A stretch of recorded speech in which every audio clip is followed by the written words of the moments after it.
అందరికీ నమస్కారం. 2014లో చంద్రబాబు నాయుడు గారు మేనిఫెస్టో రిలీజ్ చేసి 600కి పైగా హామీలన్నీ చెప్పారు. ఏదీ నెరవేర్చలేకపోయాడు. చంద్రబాబు నాయుడు అట్టర్ ఫ్లాప్ అయ్యాడు. ఆ విషయంలో 5 సంవత్సరాలు చంద్రబాబు నాయుడు ఆంధ్రప్రదేశ్ ప్రజలకు చేసింది ఏమీ లేదు. నిన్న జగన్మోహన్ రెడ్డి గారు మేనిఫెస్టో మీరు అందరూ చూసుంటారు. ప్రజలందరికీ రీచ్ అయ్యింది. డెఫినెట్గా ఆంధ్రప్రదేశ్ ప్రజలందరూ జగన్మోహన్ రెడ్డి గారిని అత్యధిక మెజార్టీతో గెలిపిస్తారని నేను కోరుకుంటున్నా. ఒక చంద్రబాబు నాయుడు గారు నమ్మదగ్గ వ్యక్తి కాదు అనేది నేను చెప్తున్నాను.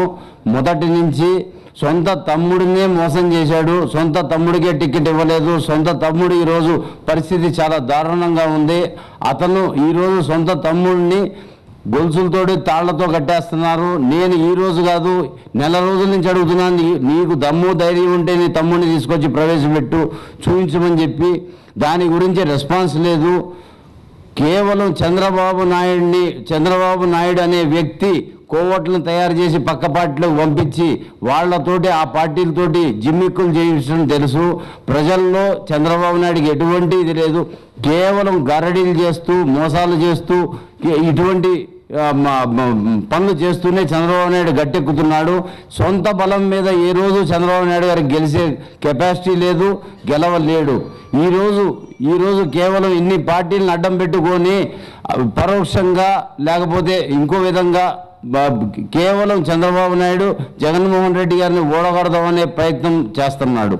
ఈరోజు గత 12 రోజుల క్రితం సొంత చెల్లెలు చంద్రబాబు నాయుడు గారి చెల్లెలకి తిరుపతిలో యాక్సిడెంట్ జరిగితే ఆమె ఈరోజు పరిస్థితి చాలా దారుణమైన పరిస్థితి. హాస్పిటల్లో గడుపుతుంటే హైదరాబాద్కు షిఫ్ట్ చేసి హైదరాబాద్ హాస్పిటల్లో జాయిన్ చేసి ఆమెని ట్రీట్మెంట్ ఇప్పిస్తున్నాం. ఈరోజు గత 12 రోజుల నుంచి ఈరోజు దాకా చంద్రబాబు నాయుడు గారు కానీ ఆయన కొడుకు కానీ ఆయన భార్య కానీ సొంత చెల్లెల్ని పలకరించే పరిస్థితి లేదు.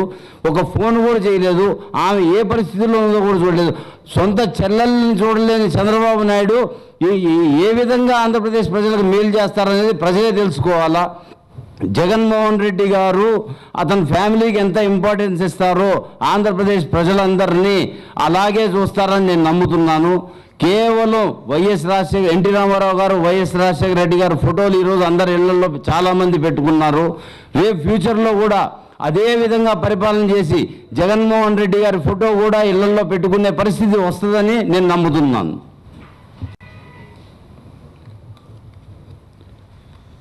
ఈరోజు లోకేష్ 10th క్లాస్ పాస్ అవ్వడనే భయంతో చంద్రబాబు నాయుడు నారాయణ స్కూల్ వాళ్ళని పిలిచి కొడుకుని ఎలా పాస్ చేయించుకున్నాడో నాకు తెలుసు. కేవలం కొడుకు 10th క్లాస్ పాస్ చేసినందుకు ఈరోజు నారాయణ స్కూల్ పరిస్థితి ఈరోజు ఆంధ్రప్రదేశ్లో ఇంత ఉన్నత స్థితికి ఎదిగింది అనేది కేవలం నాకు తెలిసిన విషయమే. అది ఈరోజు నారాయణ స్కూల్కి ఇంత సపోర్ట్ చంద్రబాబు నాయుడు ఇస్తున్నాడంటే ఆ పప్పుకి చదువు రాదు, ఆ చదువుని చెప్పించింది కేవలం నారాయణ స్కూల్ వాళ్లే. కాబట్టి అది ఏమి జిమ్మిక్కులు చేశారో 10th క్లాస్ ఎలా పాస్ చేశారో కూడా మొత్తం నాకు తెలుసు.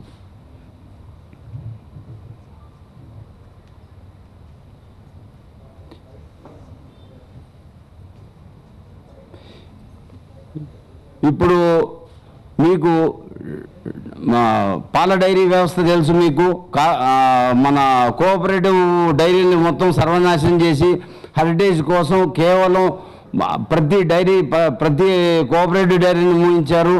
ఈరోజు విశాఖపట్నం డైరీకి సంబంధించిన సబ్జెక్టు, విశాఖపట్నం డైరీ నుంచి వీళ్ళకు వచ్చే మద్దతు, అక్కడి నుంచి పాలు మొత్తం హైదరాబాద్ వస్తున్నాయి. అందరికీ తెలుసు ఆ విషయం. వాళ్ళకి ఎంపీ టికెట్ ఇచ్చాడు చంద్రబాబు నాయుడు. ఇక్కడ సంగం రైడ్ని నాశనం చేసినందుకు గుంటూరు జిల్లాలో ధూళిపార నరేంద్రకి ఎమ్మెల్యే టికెట్ ఇచ్చాడు.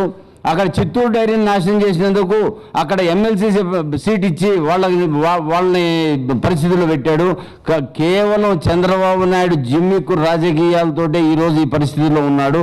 అమరావతిని నేను ఏదో చేసేస్తున్నాను అది ఇది అని చెప్తున్నాడు. 9 సంవత్సరాలు హైదరాబాద్లో ముఖ్యమంత్రిగా ఉన్న చంద్రబాబు నాయుడు నేను హైదరాబాద్ సిటీని నేను నిర్మించానని చెప్పుకుంటున్నాడు. అదంతా అబద్ధం. 70 సంవత్సరాల నుంచి ఇక్కడ ఉన్న ముఖ్యమంత్రులు, ఇక్కడ ఉన్న నాయకులు అందరూ కలిసి నిర్మించుకుందే హైదరాబాదు. చంద్రబాబు నాయుడు చేసింది కొంత, చెప్పుకునేది చాలా ఎక్కువ. చంద్రబాబును నమ్మొద్దు. జగన్మోహన్ రెడ్డి గారిని ఎట్టి పరిస్థితిలో గెలిపించుకోండి నా ప్రార్థన. ఆంధ్రప్రదేశ్ ప్రజలందరికీ నేను ఒకటే కోరుకుంటున్నా, కేవలం సొంత చెల్లెల్నే పరామర్శించే టైం లేని చంద్రబాబు నాయుడు, సొంత చెల్లెలకు ఏమైందో తెలుసుకోలేని చంద్రబాబు నాయుడు, సొంత చెల్లెలు ఈరోజు హాస్పిటల్లో ఏ పరిస్థితుల్లో ఉందో చూసుకోలేని చంద్రబాబు నాయుడు, అది గతంలో ఎప్పుడో జరిగిపోయిన రామ్మూర్తి నాయుడు గారి నేను చెప్పేది. ఈరోజు హైదరాబాద్ హాస్పిటల్లో వాళ్ళ చెల్లెలు ఉంది, వాళ్ళ చెల్లెల్ని ఈరోజు వచ్చి పరామర్శించి కనీసం చూసి బాగున్నావా లేదా అని చూసుకునే పరిస్థితి లేని చంద్రబాబు నాయుడికి ఆంధ్రప్రదేశ్ చెల్లెమ్మలు ఎలా ఓటేస్తారు, అక్క చెల్లెళ్ళు ఎలా ఓటేస్తారు? నేను ఒకటే కోరుకుంటున్నా, ఆంధ్రప్రదేశ్ చెల్లెమ్మలకి, తమ్ముళ్ళకి, ప్రతి ఒక్కళ్ళకి సొంత తమ్ముడిని చూడలేని చంద్రబాబు నాయుడు, సొంత చెల్లెల్ని చూడలేని చంద్రబాబు నాయుడు ఈరోజు ఏ ఆంధ్రప్రదేశ్ ప్రజల్ని, తమ్ముళ్ళని, చెల్లెల్ని 100% చూడడు అని చెప్పి నేను చెప్తున్నాను. ఈ మాట మీకు అందరికీ తెలిసింది. డెఫినెట్గా జగన్మోహన్ రెడ్డి గారు ముఖ్యమంత్రి అయ్యాక అతను ఇచ్చిన హామీలు మొత్తం డెఫినెట్గా నెరవేరుస్తాడు. ఇదే మేనిఫెస్టో ప్రకారం 5 సంవత్సరాలు పరిపాలన చేసి మేనిఫెస్టో మొత్తం చేసిన తర్వాత 5 సంవత్సరాల తర్వాత మీ ముందుకు వచ్చి నేను ఏమేం చేశానని కూడా చెప్తానని కూడా నిన్న వాగ్దానం చేశారు. మీరు అందరు చూశారు. అది ఈరోజు 1983లో ఎన్టీ రామారావు గారు తెలుగుదేశం పార్టీ స్థాపించి కాంగ్రెస్ వ్యతిరేకంగా పార్టీని స్థాపించారు. అది కాంగ్రెస్ పార్టీలో ఆ రోజుల్లో దగ్గుబాటి వెంకటేశ్వరరావు, పురంధేశ్వర గారు వీళ్ళందరూ కలిసి ఆ రోజుల్లో వర్క్ చేసి చాలా అఖండ విజయంతో రామారావు గారిని గెలిపించుకున్నారు. చంద్రబాబు నాయుడు కేవలం కాంగ్రెస్ పార్టీ నుంచి వలస వచ్చిన క్యాండిడేట్ చంద్రబాబు నాయుడు. అదే చంద్రబాబు నాయుడు ఈరోజు అదే కాంగ్రెస్ పార్టీకి తీసుకుపోయి తాకట్టు పెడతానికి ప్రయత్నిస్తున్నాడు. ప్రతి ఎలక్షన్కి బీజేపీ లేదు, కాంగ్రెస్ లేదు, ఇంకొక పార్టీ లేదు, ప్రతి పార్టీ ఏదో ప్రతి 5 సంవత్సరాలకు ఒక పార్టీతో పొత్తు పెట్టుకోవటం, ఆ పార్టీని మోసం చేయటం, ఆ పార్టీతో బయటికి రావటం, ఆ పార్టీని తిడతాం.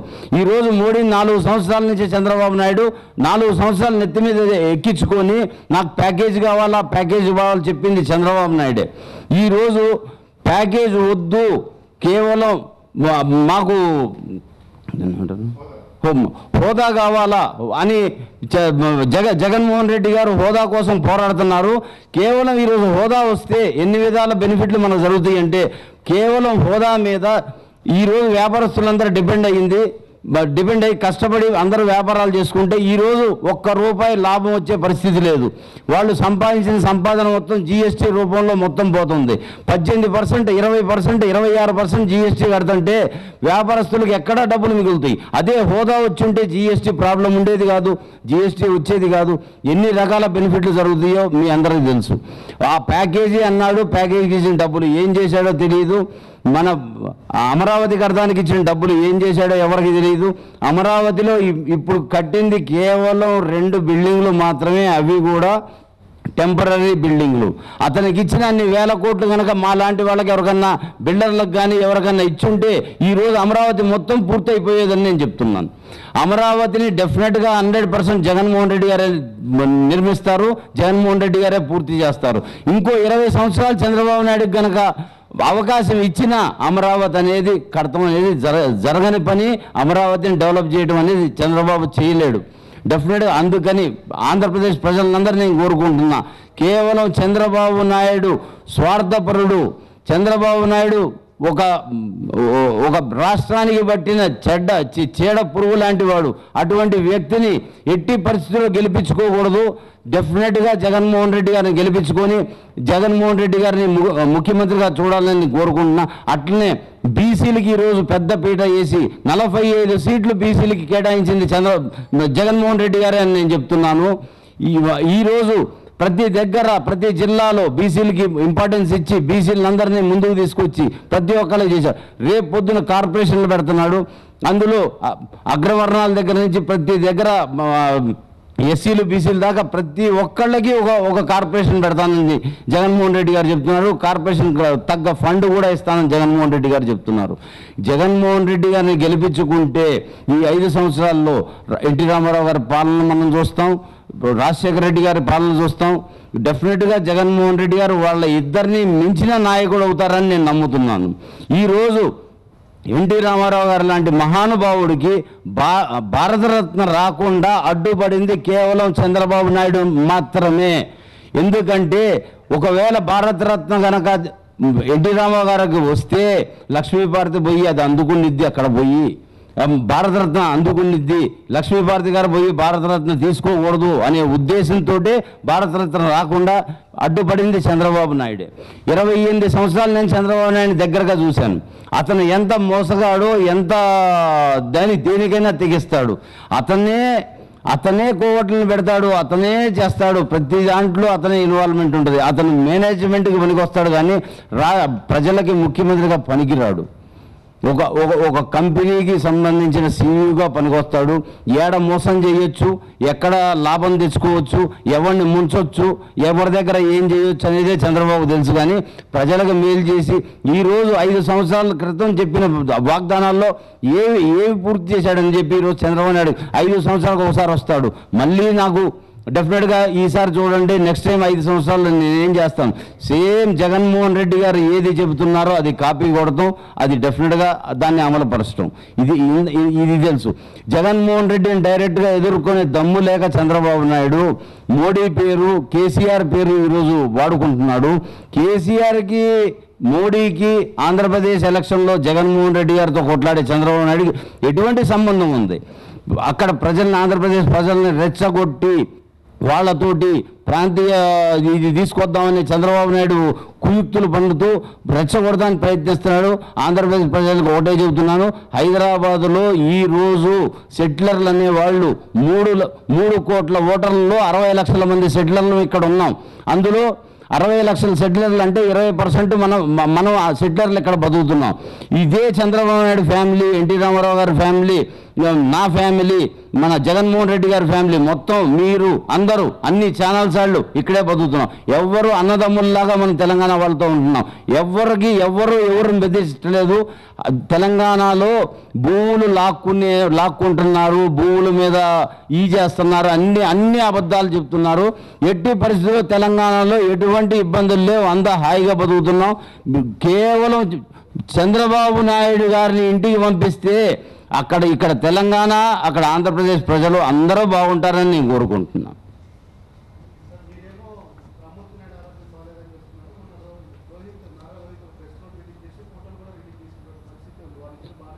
అంటే చంద్రబాబు నాయుడు గారికి ఇంతకుముందే చెప్పాను మీకు, చంద్రబాబు నాయుడుకి ఎవరినైనా వాడుకోగలుగుతాడు.